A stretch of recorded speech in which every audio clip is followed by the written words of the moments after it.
खुशामदीद आपको आस्क अफ़ान के नए एपिसोड में। आज हम कुछ नए सवाल जो हमारे गेस्ट ने हमें भेजे हैं उन सवालों का जवाब देंगे और आपको उम्मीद है उन सवालों के जवाब से कुछ इबरत हासिल होगी। तो चले स्टार्ट करते हैं अपने पहले सवाल से।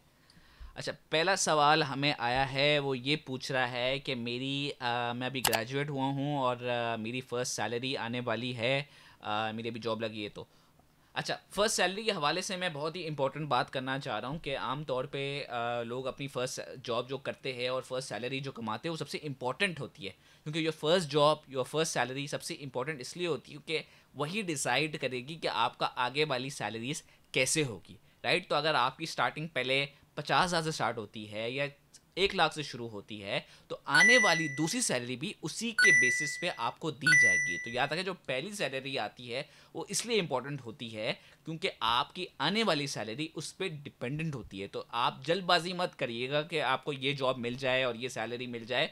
आप अपना टाइम ले, फोकस करें, और जब तक आपको अपनी वैल्यू ना मिले आप वो जॉब ना करें, क्योंकि उसके बाद आपका आने वाला फ्यूचर उस सैलरी पे डिपेंडेंट बन जाता है, क्योंकि आने वाली सैलरी उसी से मिलकर रहेगी।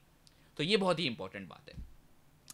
तो उम्मीद आप ये बस समझ चुके होंगे। चले दूसरे सवाल पे चलते हैं। अच्छा, दूसरा सवाल हमसे ये पूछ रहे हैं फाइनेंशियल प्लानिंग के हवाले से कि मैं काम कर रहा हूँ और मुझे एडवाइस चाहिए है कि मैं अपना फ्यूचर कैसे फाइनेंशियली प्लान करूँ।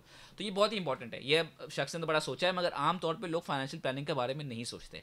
और ये बात आपको मैं पहले वाले सवाल से ही जाऊँगा कि देखिए, सबसे इंपॉर्टेंट जवाब यही है कि जब आपकी सैलरी आती है, आपकी इनकम आना शुरू करती है, आपको उसी वक्त से आपको अपनी प्लानिंग शुरू करनी पड़ेगी फाइनेंशियल कि यार मेरे आने वाले दिनों में शादी होगी, बच्चे हो गए, उनका क्या होगा, मेरी फैमिली का क्या फ्यूचर है, अगर आगे जाकर मुझे कोई घर बनाना है तो उसके लिए क्या होगा, अगर कोई मेडिकल इमरजेंसी हो जाती है तो उसके लिए मैंने क्या सोचा है। तो ये सारी चीज़ें आपको पहले से ही प्लान करनी पड़ती है और उसी दिन प्लान करनी पड़ती है जिस दिन आपकी इनकम आना शुरू होती है। अगर आप वेट करेंगे कि मेरे जब कोई इवेंट हो जाए, आपकी शादी हो जाए, आपकी इमरजेंसी आ जाए आपके सर पे, तो फिर आपके सब इधर उधर हो जाओगे आप।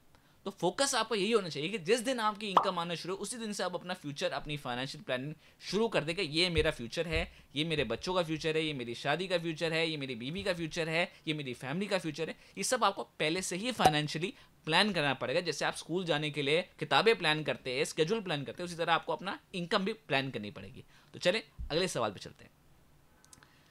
अच्छा, अगला सवाल मुझसे पूछ रहे हैं कि यार मेरी शादी होने वाली है, अगर आप मुझे कोई टिप दे सके हैं घर के हवाले से। तो आई थिंक सबसे इम्पोर्टेंट टिप ख़ास तौर पे नए शादीशुदा लोगों के हवाले से, और इवन अगर आप शादीशुदा ना भी हो, ये होता है बजट के हवाले से। देखिए, बजट सबसे इंपॉर्टेंट चीज़ होती है। हर घर में एक बजट होता है। अगर आप सोचते हैं आपके घर में बजट नहीं है तो आप गलत सोचते हैं, क्योंकि हर बंदा जो घर का निज़ाम चला रहा है वो एक बजट के तहत चला रहा है, और एक बजट का बनाना बहुत इंपॉर्टेंट होता है। खास तौर पे शादीशुदा जोड़ों के लिए इसलिए इंपॉर्टेंट होता है क्योंकि आप अपना बजट बनाएं, अपनी होने वाले पार्टनर या अपने पार्टनर के साथ वो बजट शेयर करें कि ये मेरी इनकम है, ये हमारी सेविंग्स होगी, ये हमारे बच्चों की एक्सपेंडिचर होगा, ये हमारा घर का एक्सपेंडिचर होगा, और ये हमारे घर अगर कोई इमरजेंसी आ जाए तो ये उसके लिए पैसे है। तो ये बजट आप अपने पार्टनर के साथ शेयर करें। और गलती यही होती है सबसे नए शादीशुदा लोगों के साथ कि वो अपने पार्टनर के साथ अपना बजट शेयर नहीं करते, और इसी की वजह से बहुत सारी गलत फहमियाँ पैदा होती है। तो ये बहुत ही इंपॉर्टेंट है कि जो भी है आप पहले से अपना बजट बनाएं कि ये मेरी इनकम है, ये मेरे घर के अखराजात है, और मुझे अपने घर का निज़ाम इस तरह चलाना है। तो ये बहुत ही इंपॉर्टेंट है। उम्मीद है आप ये बात समझ चुके। मिलते अगले एपिसोड में। अल्लाह हाफिज़।